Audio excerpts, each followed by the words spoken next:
Saudara-saudara, ada dua tahap dalam hidup manusia di mana tubuh kita itu bertumbuh secara signifikan, bertambah tinggi. Jadi ada dua masa ya, dua masa dalam hidup kita, dalam hidup manusia, di mana pertumbuhan yang terjadi pada diri kita itu sangat signifikan. Masa yang pertama adalah ketika baru lahir sampai usia 2 tahun.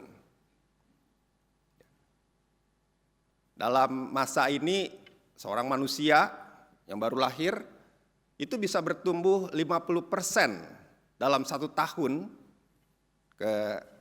dibandingkan ketika dia lahir. Jadi kalau misalnya lahir kan diukur ya, panjang 50 cm. Coba perhatikan, setahun kemudian dia akan bertumbuh 50%, jadi sekitar usia 1 dia akan jadi 75 cm selama 2 tahun. Itu sangat signifikan, 50% ya setiap tahun. Lalu masa yang kedua adalah ketika kita masuk pada masa-masa puber, masa remaja. Di masa remaja itu mulai dari puber sampai akhir masa remaja, kita itu bertumbuh, bertambah tinggi, biasanya rata-rata 10 cm per tahun. Jadi bayangkan dalam beberapa tahun gitu ya, hanya dalam waktu singkat, seringkali kita melihat seorang anak, ini dulu kayaknya masih kecil gitu ya. Tahun kemudian, udah gede banget gitu. Kita sampai bingung. Tapi memang saudara-saudara, di masa itu pertumbuhan manusia itu sangat signifikan. Makanya mereka butuh makan yang banyak untuk bertumbuh ya. Jadi anak-anak remaja itu butuh makan yang banyak. Nah di luar masa itu, di luar 2 masa itu, kita bertumbuh tapi tidak terlalu signifikan. Tidak, hanya sedikit. Sampai pada akhirnya kita berhenti bertumbuh, bertambah tinggi maksudnya. Biasanya kalau udah pemuda dan seterusnya kita akan berhenti itu pertambahan tinggi badan kita. Nah, tapi itu bertumbuh tinggi ya. Itu bergantung juga pada genetika kita, sangat bergantung pada lingkungan kita, juga bergantung pada makanan yang kita makan. Tapi pada umumnya di masa itu semua orang mengalami itu. Ya selain bertumbuh ke atas, kita juga yang lebih sangat dinamis bertumbuhnya ke samping. Itu lebih dinamis lagi ya. Itu mungkin sangat bergantung dari apa yang kita makan. Ya walaupun kalau ada yang mungkin nggak bertumbuh ke samping, udah makannya banyak, itu soal genetikanya ya. Ada yang makannya banyak tapi mudah bertumbuh. Jadi kalau ada orang yang kurus, susah tuh, pengen gemuk nggak bisa-bisa. Tapi orang yang gemuk pengen kurus gitu. Jadi memang manusia gitu ya. Nah saudara-saudara, tubuh kita sebagai makhluk hidup, salah satu ciri makhluk hidup itu memang bertumbuh. Dan yang pertumbuhan yang terjadi bukan hanya soal pertumbuhan fisik, tetapi keseluruhan diri kita itu bertumbuh. Pikiran kita bertumbuh. Cara berpikir kita bertumbuh. Coba kita bandingkan kita dengan ketika kita masih anak-anak. Cara berpikir kita pasti berbeda. Orang dewasa cara berpikirnya beda dengan anak-anak. Jadi kalau ada orang dewasa, fisiknya dewasa, usianya dewasa, tapi cara berpikirnya masih anak-anak, berarti dia belum bertumbuh dalam hal itu. Normalnya harusnya bertumbuh. Pengetahuan kita juga bertumbuh. Baik kita kalau kita sekolah, mendapat pendidikan, ataupun yang nggak sekolah pun selalu pengetahuan itu bertumbuh, bertambah dari informasi yang kita dapatkan atau dari pengalaman sehari-hari menjadi satu pengetahuan baru dalam hidup kita, itu terus bertambah, bertumbuh. Dan yang juga sangat penting sebagai orang Kristen adalah ternyata iman kita juga bertumbuh. Bahwa iman itu ternyata juga dinamis, tidak statis. Ketika kita beriman, kapan kita menerima Tuhan sebagai juru selamat kita, itu tidak statis hanya pada saat itu. Saudara, ternyata iman pun bertumbuh. Dari yang kecil hanya sekedar percaya, sampai nanti pertumbuhannya seperti apa nanti kita lihat. Bahwa iman itu bertumbuh, ya kadang bertambah besar, tapi juga kalau kita jujur pada diri kita sendiri, iman kita itu dinamis, dia bisa bertumbuh, tapi juga dia bisa mengalami kekurangan. Istilahnya bukan bertumbuh ke atas, tapi bertumbuh ke bawah. Kita mengalami hal itu. Yang paling gampangnya adalah kita bisa merasakan ya, walaupun sebenarnya iman tidak bisa diukur dari sebuah perasaan. Banyak hal, banyak faktor, sama seperti tadi, kalau fisik itu bertumbuh banyak faktor yang mempengaruhinya, begitu juga dengan iman. Tapi yang paling gampang okelah kita merasa. Siapa di sini saudara yang merasa sangat dekat dengan Tuhan pada saat ini? Ada enggak? Pada saat ini saudara merasa diri sangat dekat dengan Tuhan. Enggak ada ya? Ini enggak ada atau malu-malu angkat tangan? Malu ya? Kalau gitu nggak usah angkat tangan ya, tepuk tangan. Karena kita lagi senang tepuk tangan ya. Coba tepuk tangan yang merasa diri sangat dekat dengan Tuhan sekarang ini. Oke. Berarti ada. Berarti tadi suruh angkat tangan malu-malu. Yang merasa diri sekarang ini begitu jauh dari Tuhan. Yang merasa saya merasa jauh gitu ya. Kayaknya saya kurang beriman. Boleh tepuk tangan juga. Malu ya sama orang di sebelahnya ya. Datang ke gereja kok merasa gak beriman. Nah saudara-saudara, kalau kita mau jujur pada diri kita sendiri, iman kita kadang-kadang juga begitu ya. Ada masa-masa di mana kita merasa begitu dekat dengan Tuhan. Tapi ada masa di mana kita begitu jauh dengan Tuhan. Jauh bukan karena Tuhan yang menjauh. Jauh karena kita yang menjauh dari Tuhan. Entah itu karena kita melakukan sebuah dosa, dan kita merasa dosa ini begitu besar, sehingga tidak layak datang kepada Tuhan. Untuk berdoa aja mungkin gak layak gitu.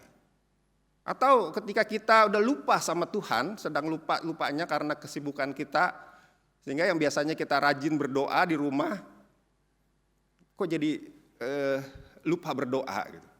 Wah udah lupa nih sebulan gak berdoa. Berdoa pribadi maksudnya ya.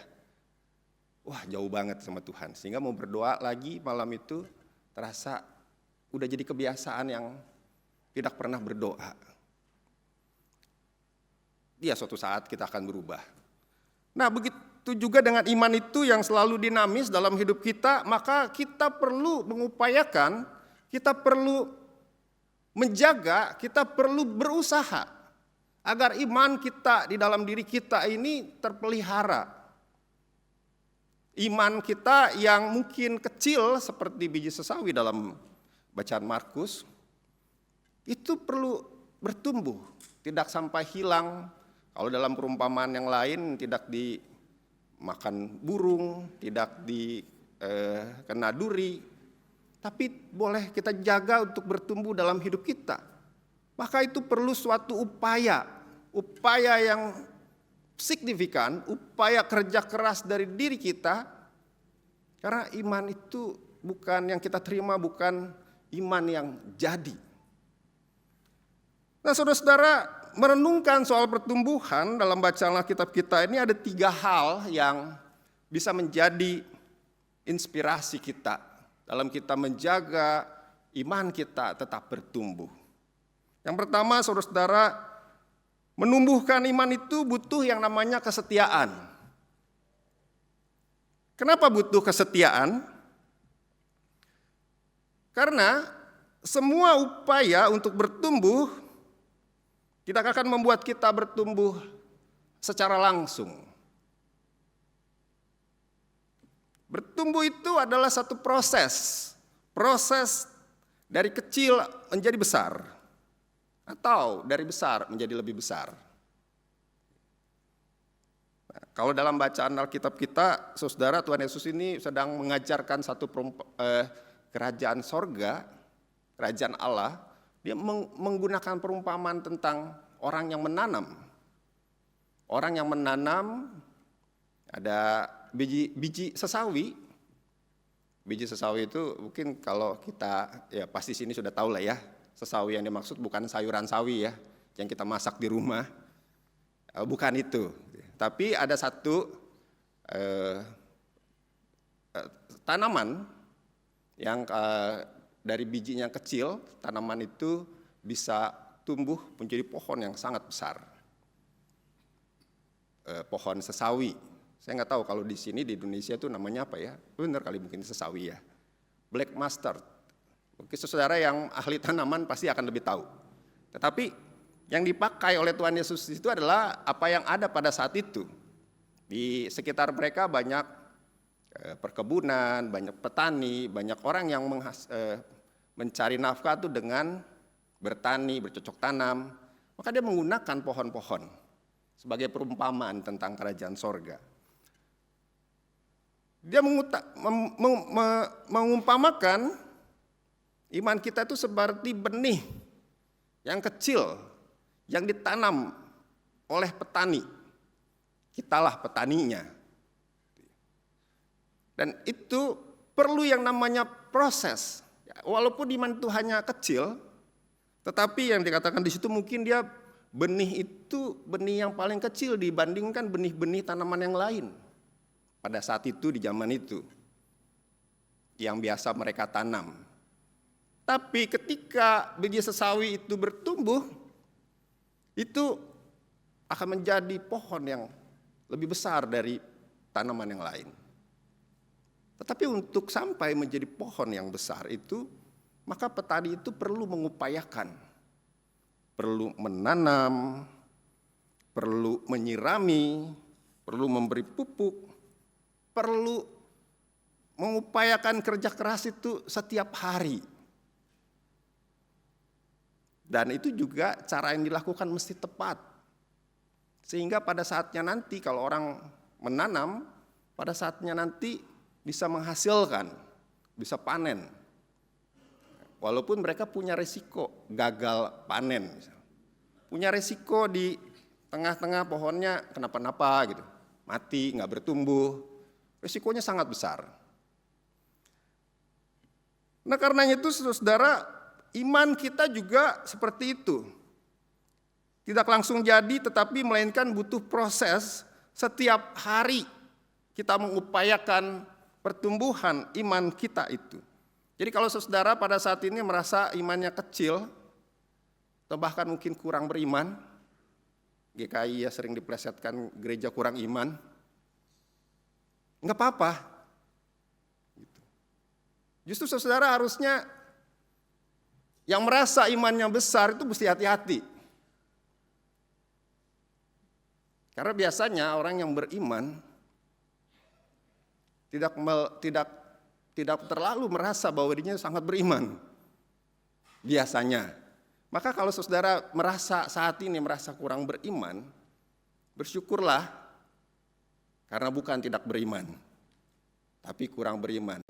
Iman itu tetap ada walaupun mungkin sebesar biji sesawi. Dan karena saudara merasa iman saudara kecil, kita jadi perlu untuk mengupayakannya. Kalau iman kita sudah besar, maka nggak perlu lagi mengupayakan menumbuhkan ya. Tapi kalau iman yang kecil, kita merasa diri kita kecil, kita jadi merasa perlu melakukan ini, melakukan itu untuk menumbuhkan iman kita. Jadi bertumbuh itu saudara-saudara perlu diupayakan dan upaya-upaya yang kita lakukan tidak membuat iman kita itu langsung bertumbuh secara langsung gitu. Kayak kalau orang menanam, walaupun menanam biji sawi, misalnya ditabur, apakah saat itu juga langsung tumbuh? Enggak. Yang dilakukan kalau udah tumbuh tangkai atau apa gitu ya, kalau kita menanam pohon, lalu kita menyiram, di pagi hari kita menyiram, maka setelah disiram itu langsung bertumbuh? Enggak ya. Kalau orang yang nggak tahu proses itu, dia akan putus asa. Saya udah siramin, tapi kok nggak tumbuh ya? Saya udah memberi pupuk, kok nggak bertumbuh ya? Saya udah begini, saya udah begitu, tapi kok nggak bertumbuh? Kalau kita makan, hari ini kita makan, apa yang membuat kita bertumbuh? Makanan misalnya. Tapi kalau hari ini kita makan, apakah kita langsung bisa melihat pertumbuhan diri kita? Oh, bertambah tinggi nih. Enggak ya. Enggak langsung. Anak remaja pun, kalau misalnya dia tahu, saya kalau makan 1 piring, itu saya membuat saya bertumbuh. Kalau gitu saya pengen tinggi nih. Makan aja 3 piring. Dia makan 3 piring, diukur lagi. Kok sama aja ya? Jadi bertumbuh itu, upaya yang dilakukan untuk bertumbuh tidak secara langsung membuat kita bertumbuh. Tetapi upaya yang dilakukan terus-menerus, kalau dia setiap hari makan makanan bergizi, kalau kita setiap hari makan teratur, makan bergizi, maka kita akan bertumbuh. Tapi kalau hari ini kita makan makanan yang bergizi, tidak mungkin kita melihat pertumbuhan kita hari ini juga. Saudara-saudara, kalau hari ini saudara-saudara merasa kurang beriman, lalu saudara datang ke gereja, pulang dari sini saudara merasa imannya besar enggak? Saya yakin enggak. Jadi kalau saudara nanti malam berdoa, sebelum berdoa saudara punya keinginan, saudara mau sampaikan itu kepada Tuhan. Contoh ya, ini contoh. Saya mau punya, misalnya mau beli rumah. Lalu berdoa pada Tuhan malam itu. Apakah besoknya saudara dapat membeli rumah? Enggak ya.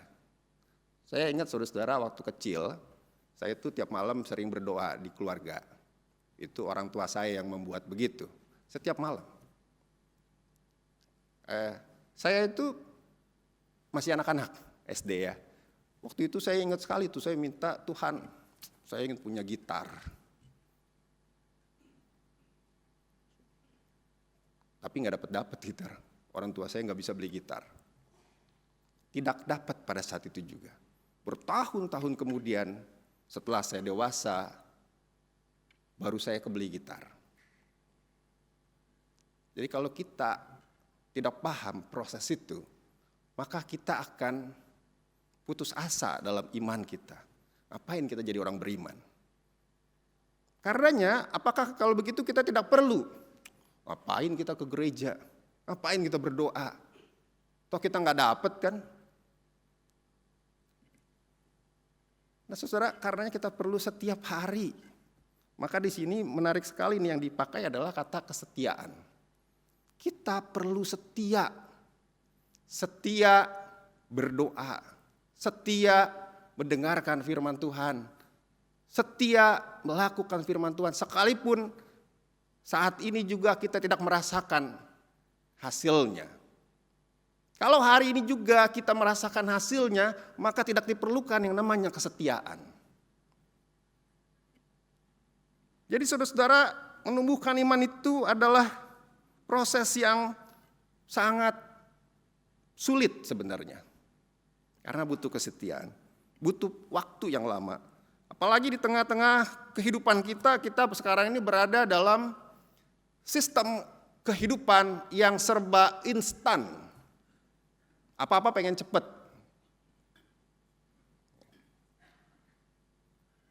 Kalau makan pengennya cepet ya, instan ya.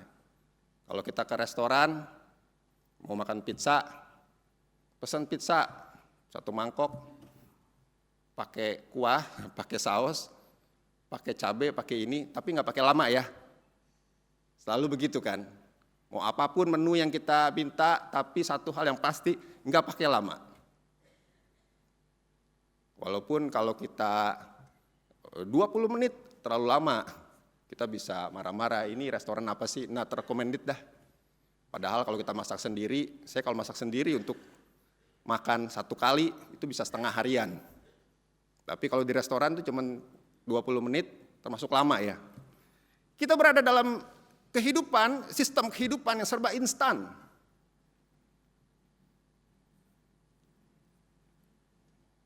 Kalau WhatsApp, pengennya cepat dibales ya. Kalau nggak dibales dalam 1 jam, lama banget nih orang. Gitu ya. Padahal Tuhan kan nggak selalu jawab dalam 1 jam ya. Nah, jadi kita udah berada dalam sistem itu. Jadi ketika kita tidak mendapatkan sesuatu secara instan, maka kita meninggalkan itu. Itu yang sedang menjadi isu Gen Z sekarang ya. Pengen dapat kerjaan yang mapan secara instan. Kalau kayaknya lama nggak bisa berkembang, tinggalin aja. Nah, begitu juga dengan iman kita, saudara-saudara. Iman butuh kesetiaan karena kita tahu ada proses yang harus kita jalani. Proses itu lama. Bukan kita yang menentukan berapa lama, tapi Tuhan yang menentukan. Bisa besok, bisa bulan depan, bisa tahun depan, bisa 10 tahun lagi. Tuhan yang menentukan. Yang perlu kita lakukan adalah tetap setia dalam komitmen kita. Yang kedua, saudara-saudara, dalam bacaan Alkitab kita itu pertumbuhan itu kita hanya mengupayakan. Tapi yang menumbuhkan adalah Tuhan. Dalam bacaan Yehezkel ya diceritakan bahwa katanya Tuhanlah yang menumbuhkan seberapa tinggi, seberapa pendek sebuah pohon. Nah, juga dalam bacaan Markus, seumpama seorang yang menaburkan benih di tanah, lalu pada malam hari ia tidur, dia tidak tahu tuh dia tidur, tapi benihnya tumbuh. Yang dilakukan siang hari hanyalah menyirami, memberi pupuk, tetapi ada proses pertumbuhan itu dia tidak tahu. Tuhan yang melakukannya. Yang bisa menumbuhkan pohon itu adalah Tuhan. Begitu juga bukan hanya pohon ya, kita juga manusia gitu ya. Pada malam hari tidur, pada siang hari ya bangun, benih itu sudah bertunas, bertumbuh. Bagaimana terjadinya tidak diketahui orang itu. Bumi dengan sendirinya mengeluarkan buah, mula-mula tangkainya. Nah, proses itu yang dilakukan oleh Tuhan, bukan oleh si petani. Dalam hidup kita, ya secara fisik juga begitu ya. Kita kalau dalam ilmu pengetahuan, malam hari ketika kita tidur, dalam tubuh kita itu terjadi regenerasi. Sel-sel mati, berganti, kita bertumbuh, bertambah tinggi, bertambah kuat ketika kita tidur. Dan itu siang hari kita makan, memberi nutrisi. Tapi pada malam hari, Tuhan yang melakukan itu. Jadi saudara-saudara, kalau kita merasa sedang beriman, begitu besarnya iman kita, maka bersyukurlah. Tapi jangan lupa bahwa itu adalah hasil kerja Roh Kudus. Bukan kita yang hebat. Saya beriman sekarang ini karena saya rajin ke gereja. Wah, iman saya besar. Saya beriman saat ini begitu besarnya karena saya memberikan persembahan yang besar. Saya beriman karena saya suka menolong orang. Iman saya begitu besar. Sehingga saya dengan mudahnya datang kepada Tuhan. Tanpa ada hambatan apapun. Kalau saya kurang iman, mau datang kepada Tuhan, ragu-ragu. Apakah saya diterima oleh Tuhan atau tidak. Tapi ketika kita beriman, ketika kita merasa punya iman yang besar, kita nggak ragu-ragu, dengan mudahnya kita datang kepada Tuhan. Ya karena kita merasa hebat, jadi boleh datang kepada Tuhan. Tapi yang perlu dari bacaan Alkitab kita perlu kita ingat adalah bahwa iman kita besar itu karena Tuhan yang menumbuhkan, bukan karena kita. Ya. Jadi kalau kita berdoa,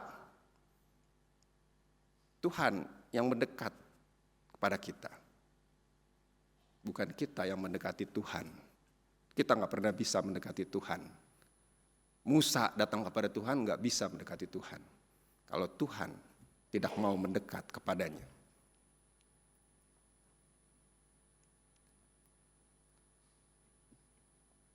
Yang ketiga, saudara-saudara, ciri pertumbuhan iman adalah dampak.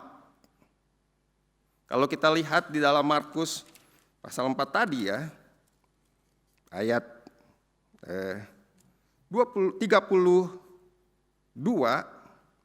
namun setelah ditabur, benih itu tumbuh dan menjadi lebih besar daripada segala sayuran yang lain dan mengeluarkan cabang-cabang yang besar, sehingga burung-burung di udara dapat bersarang dalam naungannya. Ciri-ciri pohon ini bertumbuh, biji sesawi ini bertumbuh ketika hasilnya ada begitu terlihat, bukan hanya terlihat tapi juga terasa. Terasa terutama juga oleh orang lain, bukan oleh pohon itu sendiri.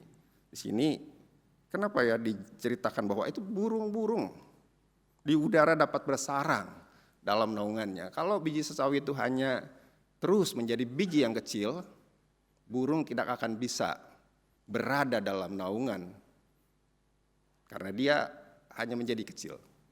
Tapi saudara-saudara, kalau dia sudah bertumbuh menjadi besar, maka burung bisa bersarang. Manusia bisa duduk di bawahnya, menikmati keteduhannya. Itu ciri bertumbuh adalah ketika pohon itu memberi dampak buat orang lain, bukan buat dirinya sendiri. Nah, saudara-saudara, kita juga sebagai orang Kristen, yang bisa kita lihat tadi, iman bertumbuh bukan hanya soal perasaan. Kita merasa begitu dekatnya, kita menyembah Tuhan, begitu kusyuknya kita berdoa, tapi kalau kita tidak punya dampak pada orang-orang di sekitar kita, maka jangan-jangan iman kita belum bertumbuh. Jangan-jangan iman yang kita punya biji sesawi itu tetap menjadi biji sesawi. Biji sesawi itu sudah bertumbuh. Kita bisa melihatnya. Burung-burung bisa melihatnya. Makhluk lain bisa melihatnya. Berdampak buat makhluk lain. Bukan berdampak pada dirinya sendiri. Saudara, gereja hadir. Gereja itu bertumbuh ketika gereja itu punya dampak buat orang lain, buat masyarakat sekitar. Kalau gereja itu tidak punya dampak, gereja itu hanyalah menjadi gereja yang memikirkan diri sendiri. Kalau bayi, saudara-saudara, ketika kita bayi, kita kan nggak memberi dampak buat orang lain. Orang lain yang menolong kita. Ada orang tua, ada saudara-saudara yang memberi kita makan, menyuapin, karena memang belum bertumbuh, belum bisa. Tapi ketika dia sudah menjadi besar, dia justru yang akan menyuapin orang lain. Dia justru yang akan menolong orang lain. Dia justru akan bekerja untuk orang lain, mungkin untuk anak-anaknya. Tapi dia tidak akan bekerja untuk sendiri. Dia berdampak buat orang lain. Orang Kristen pun begitu. Orang Kristen itu bukan cuman kita datang beribadah, menyembah Tuhan, bagaimana membuat perasaan kita itu dekat dengan Tuhan, bagaimana membuat kita tuh merasa menjadi seperti orang suci karena sudah datang ke gereja, karena sudah rajin ibadah. Itu baru perasaan. Tapi kalau kita punya dampak buat orang lain, itu baru bertumbuh. Ya kita bisa melihatlah misalnya ini membanggakan gereja sendiri ya. Kalau kemarin itu klinik kita baru diresmikan renovasinya.